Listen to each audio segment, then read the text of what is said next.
Speaking of Mount Rushmore, if I ask you who your favorite rapper is and you respond with the name of a founding father, I can take your pulse from here.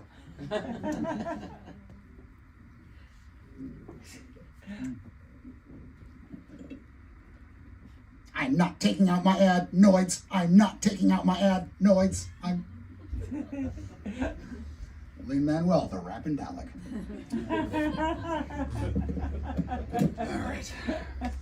All right, well, you can't talk about 2023 without talking about the 2023 Academy Awards. Yeah. Not if you're hell-bent on shoehorning in that joke about Will Smith and Chris Rock at the 2022 Academy Awards. No, gotta have some kind of connective tissue there. Yeah. I'm speaking, of course, of the slap heard around the world. Now, I can tell you're already getting shifty. You're like, Clark, Will Smith and Chris Rock don't even think about the slap anymore. Which might be true, but see, I think that's the problem. I don't think black people understand just how traumatic that was for the white community. It's called empathy. You could try having some. Oh, really? I mean, we've lot of white worldviews shattered in that instant.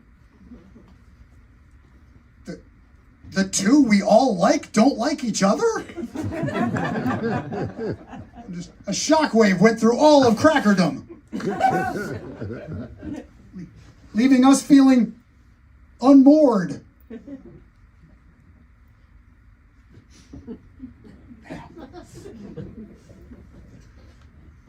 See, I was going to say leaving us feeling unmoored, and then somebody was going to boo, of course. Which would then allow me to go, oh, sorry, I didn't see you there, Iago. But, come on. Little bastard.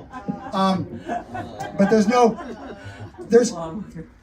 no good analog to explain it to you if you're not white, just how shocking that was. I think the best I can come. Okay, imagine if you were watching the Grammys and you were black and Phil Collins sucker punched Michael McDonald. Just, boom, boom, boom, boom, boom, boom, boom, boom, boom. By Doobie, Leave, you just got knocked the fuck out, mate. Boom, boom, boom. It's like he writes pop hooks with his fists.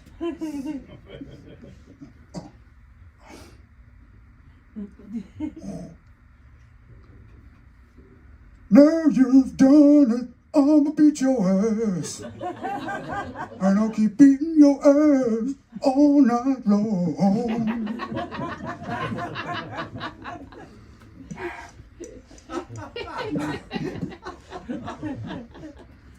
You know, the slap only looks stranger in retrospect. I don't know if anybody knows this, but new revelations have been coming out.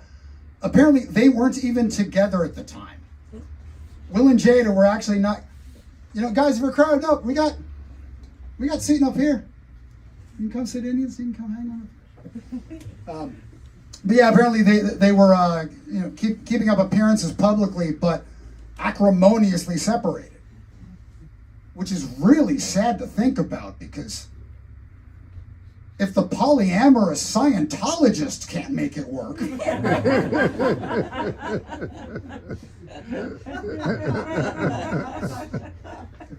if someone tells you they have an open marriage, what they mean is they have a divorce on layaway.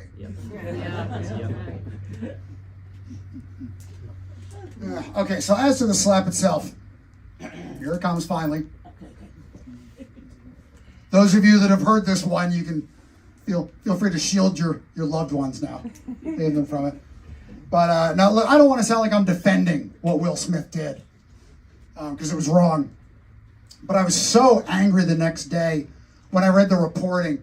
It turns out LAPD wanted to arrest him on the spot. They wanted to drag him out of the Oscars in handcuffs in front of the cameras. And it turns out, Chris Rock wouldn't press charges, so they couldn't. But just the fact that they wanted to makes me so mad. I mean, he's arguably the biggest movie star in the world, And all these pigs can see is their chance to put a black man in his place. But turns out I was being unfair to LAPD. Because as it turns out, there is actually a perfectly good reason that you'd want to go in immediately, make the arrest, tape off the crime scene, and collect evidence before it gets tainted. Because you see, ladies and gentlemen, that way you can get fresh prints.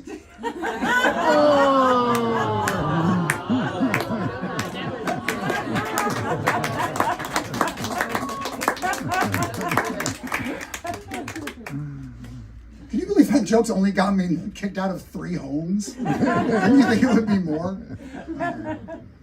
Okay, but back to this year's Academy Awards. Okay, so we're just gonna have Jimmy Kimmel host everything. That's what we're doing. That's the best we can do, America. Just another doughy, over-the-hill white beardo with nothing to add except snide comment. You know what? Never mind.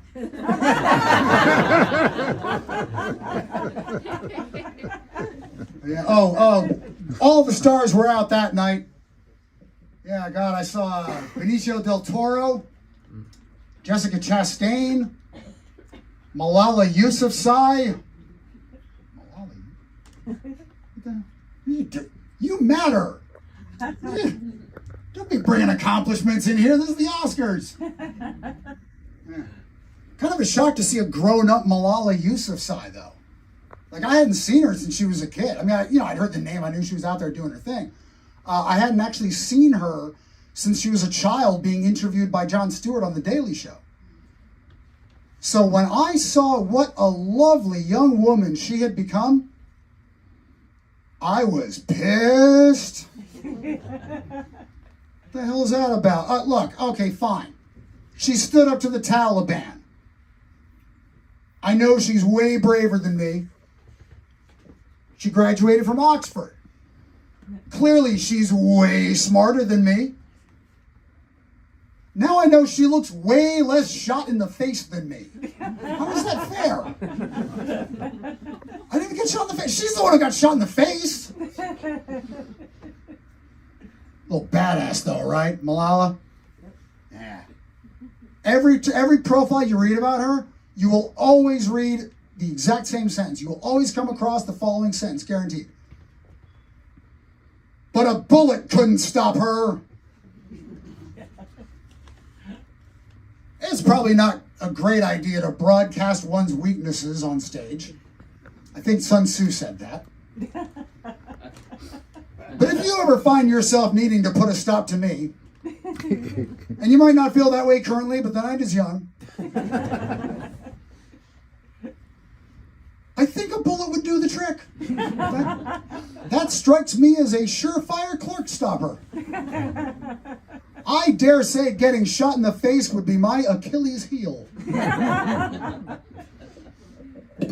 Look, real talk, you wouldn't even have to shoot me, okay? Just a light graze. I'd be like, yo, okay, all right, knock it off, you knuckleheads. Yeah, it turns out I'm not that committed to girls' education. Not Malala, though. No. You blow half her head off. She's like, oh, I'm sorry, did you say something? Can I repeat that, punk? No, come on, I want to hear it. I want to hear it. You're going to have to speak in my good ear, though. Right, I can't hear a thing out of this one. Yeah, no, come on, please. I'm half ears. You better run, Talib bitch. And how do we reward her for her courage and her resilience? A trip to Hollyweird. Just plunk her down into that Bosch painting. Leave her to fend for herself among the dancing monkeys and meat puppets. She got to get interviewed by some animate mannequin. Hello, I'm some interchangeable himbo or other. Let's say Ryan Seacrest. That's the only one Clark knows by name. Well, look here. Here comes Billy Porter in an outfit inspired by Audrey 2 from Little Shop of Horrors. Looking good, Billy. Do not know it. And here comes Timothy Chalamet wearing Coors. Not Michael Kors, a beer can held up with suspenders. That is one dangerously underweight lad. I sure hope Dune was worth your pancreas. Right. Oh, and look who it is now. Malala Yousafzai, internationally renowned activist. Malala, who are you wearing?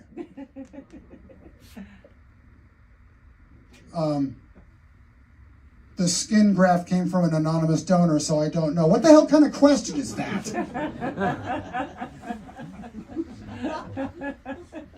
Tell you, those attendees, they're lucky I'm not Malala Yousafzai. Because as far as I know, Malala Yousafzai, not the most passive-aggressive little twat you ever met. Me, on the other hand. Oh, I'd be awful. Just go out to everybody like, hey, I heard you got nominated. That's great. Yeah, so you read something and then you repeated it. That's amazing. I got shot in the face. Yeah, just right in the kisser. No, hey, memorization's hard. I couldn't do what you do. I mean, I could, but not since it's all very fuzzy. But no, hey, look, good luck tonight. What am I saying? Good luck. Break a leg.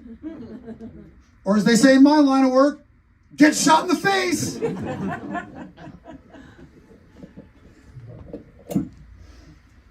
I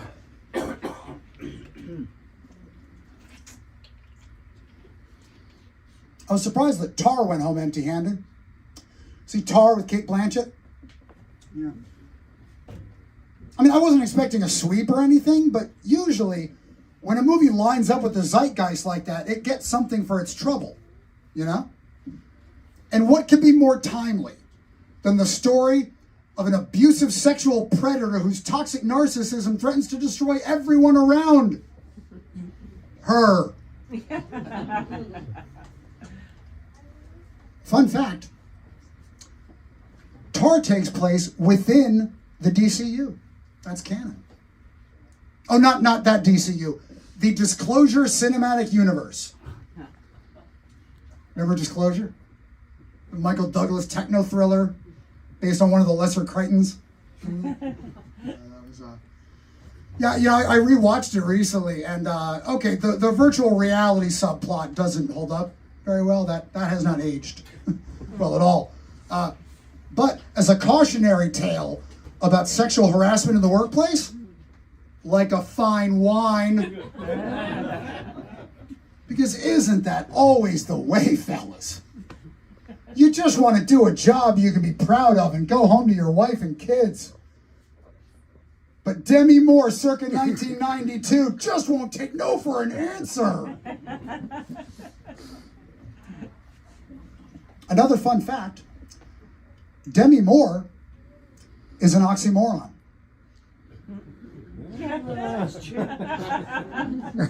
Well, not if you don't have a classical education, I guess.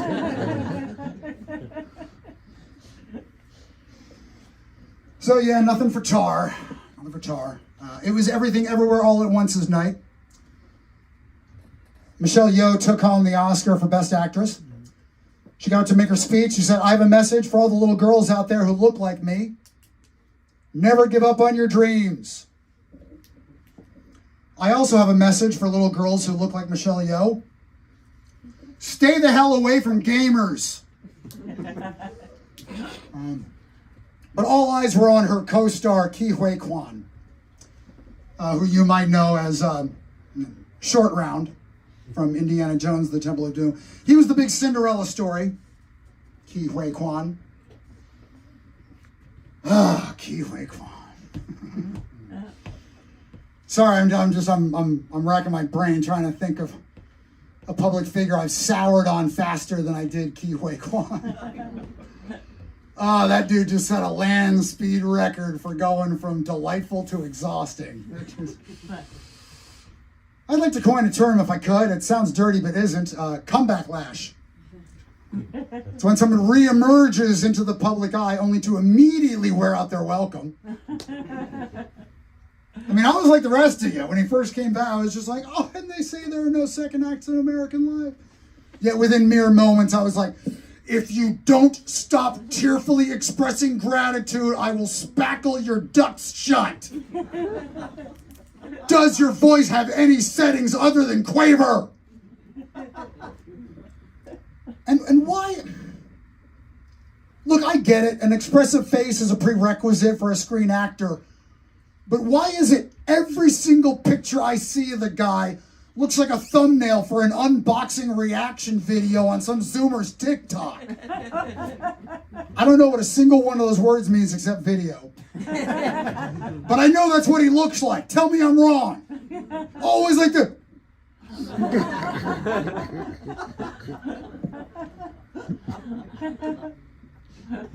Oh, God, I hate him so much. And tonight I plan on laying out the evidence that proves you should too. This is my quest. Hashtag stop AAPI hate, with one exception. Is Leanna Wen still around? 2 exceptions. All right, now a little behind the curtain here. See, when I was writing this bit, it was supposed to be tongue-in-cheek. Like, I mean, yes, I do have a negative visceral reaction to the guy, but I'm an old grouch. I have a negative visceral reaction to everything but Bran. So, you know, it's to be expected. To me, the humor came from the incongruity. Just the frisson, if you will, of me waging just this blistering all-out assault on this harmless little guy who is by all accounts quite lovely. But the more I looked into it, the more I came to think I was onto something. Because he's acting like the casting director for EEAAO found him out on a desert island somewhere. Like, he's not Brendan Fraser, okay? He's had a really, really neat behind-the-scenes career. He's worked steadily. He's done some amazing stuff. He was Wong Kar-wai's AD. He was Jet Li's fight choreographer. He did stunt coordination for the X-Men. Like, just a CV 99% of us would die for. And a lot of it cooler than acting as far as I'm concerned. So it kind of rankles when he then echoes Michelle Yeoh's speech. He gets up there and says the same thing. No, you can't give up on your dreams.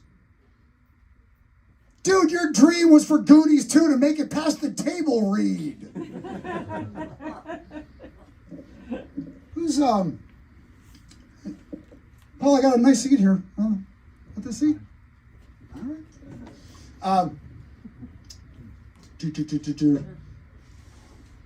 Oh, where was I before my graciousness ruined me?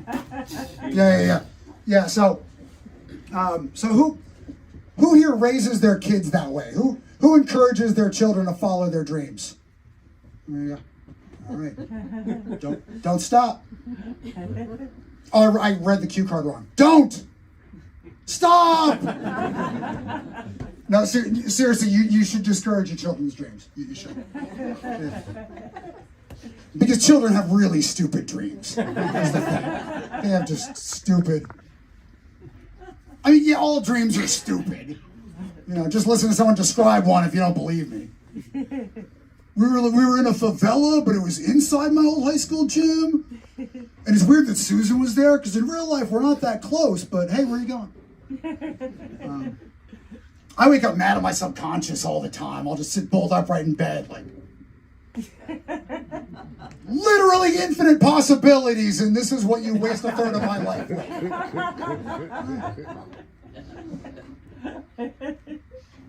My teeth can fall out at a party in the waking world. I didn't need that trip to the land of Nod.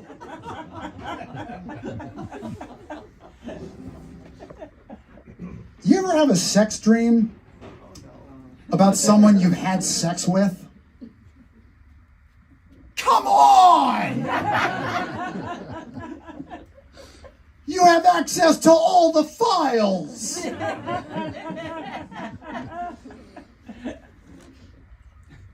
how did I get here? I was talking about dreams colloquially. No, back to kids have stupid dreams and they should be extinguished. That's what because ballerina. What do you want to be when you grow up, honey? A chain smoker with bad knees and irregular periods.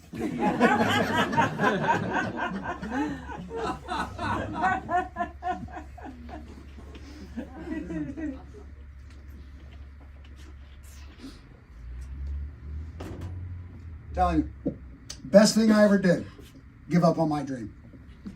Because come on, this is the stupidest dream you can have. And if I hadn't given it up, I wouldn't have found my true calling, working with animals. As my mother said when I made the switch, hey, that's twice now you've managed to monetize your mental illness. But it was the right thing to do, and it was all driven home to me the day after the Oscars, interestingly enough. I was at Tad's place. I had gone there to administer fluid therapy to his cat Tina. R.I.P. Tina. I miss Tina, Tad. Yeah. Okay, that makes it sound like I dropped the ball big time. Fluid therapy is more like dialysis than the Lazarus Pit from Batman. It's not. Tina would have R'd IP a lot sooner if not for your boy Clark. Okay, no. But so I go over there and you know Bridget, Bridget, the youngest. All right, I get there, everybody's upstairs except Bridget, the youngest. She was 6 at the time. Am I lying? Is Bridget not the cutest friggin' kid? Right? She's really cute. Yeah. Donna teaches Bridget and her older sister Claire, who's 11, religious instruction. They're CCD. Yeah. Yeah. We were talking one day, and Donna's like, oh, they're such good kids. I think Claire might be a genius. Took not a hint of pleasure in reporting this. Apropos of I didn't know what, I didn't have the presence of mind at the time to ask why it was being brought up. So now I'm forced to fill in the gaps. Again, CCD teacher. So I'm thinking maybe somebody's been poking some holes in some claims. Been asking for extraordinary evidence, have we, Claire? Yes, does anybody, I see your hand, honey. Does anybody besides Claire have a question? Anybody besides? No, look, okay. Yes, Claire, again. Mrs. Zukowski. About this ark. I guess I'm just curious about the monocellular organisms that reproduce asexually. They just kind of crawled in. No, it just had a rotifer. Is that how that works? Anyway, back to Bridget. So I get to Todd's house and I go to give Tina her fluids. And Bridget is following Tina around the house with a little Disney princess cup full of water and ice cubes, because presentation is important.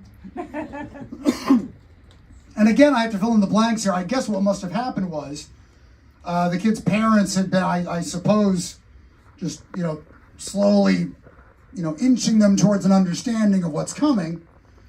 And somebody must have explained to Bridget what dehydration means. She was insistent on that glass of water, just following her around the house. Like, Tina, here. Tina, come here. Tina, drink this. Tina, you gotta drink this. You need it. You're dehydrated. So I watch her pursue her quarry for a while, and finally I'm just like, okay, all right, Nurse Bridget, how about you help me give Tina her treatment and thus obviating the need for the glass of water. And Bridget was like, yay, I love obviating. And Bridget reads books. And so there we are on the couch. Bridget with Tina between us. I got the subcutaneous needle and line running, and Bridget's whispering reassurances and petting her little paw. And she asked me at one point, it wasn't really a question. She goes, Tina's a good girl, right?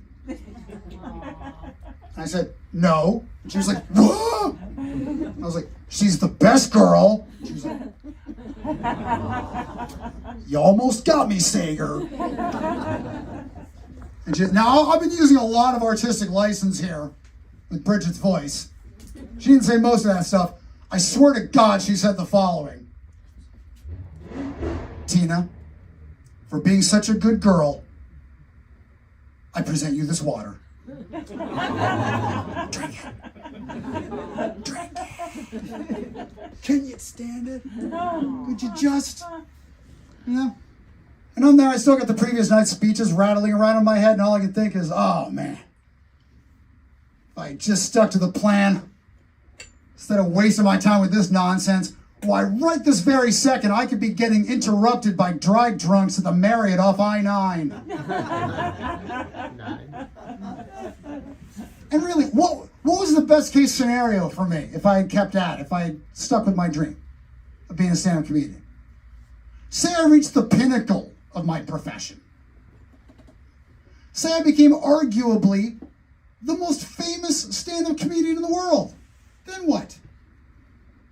Get the taste slapped out of my mouth in front of millions by someone who never gave up on his dream?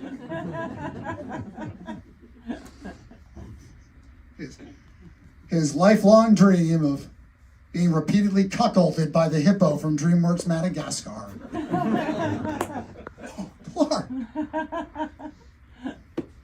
Cube, Dre, Lin-Manuel, you gotta stop taking out MCs, Clark.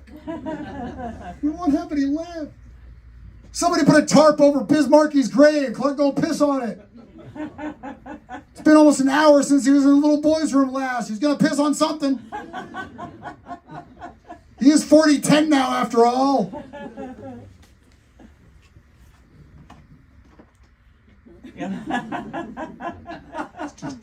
Just for the insiders. Yeah.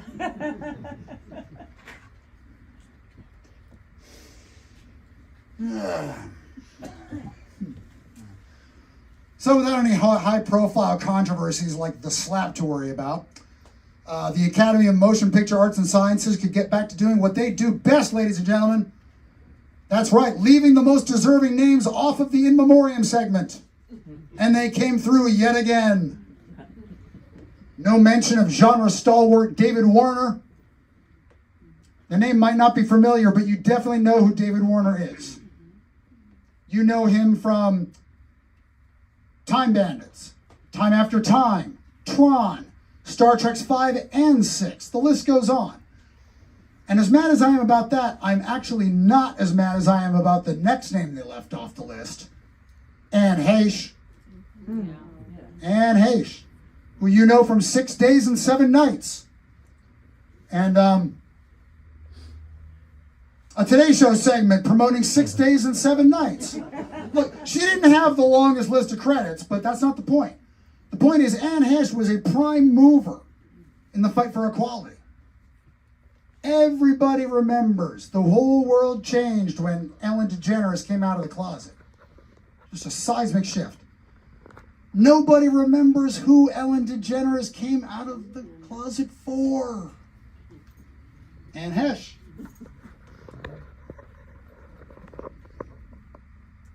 You've had some good pussy in your life, right, man? I guess. You've had some good pussy, right? That's a weird one. Yeah, well, you. You've had some good pussy, right? Have you had pussy so good it leads to a sea change in public opinion and jurisprudence? No, because you ain't had Anne Heche pussy. That's true. Yeah, but Clark, what did she do? What did Anne Heche really do? What did she do? Only the most historically significant scissoring since Betsy Ross.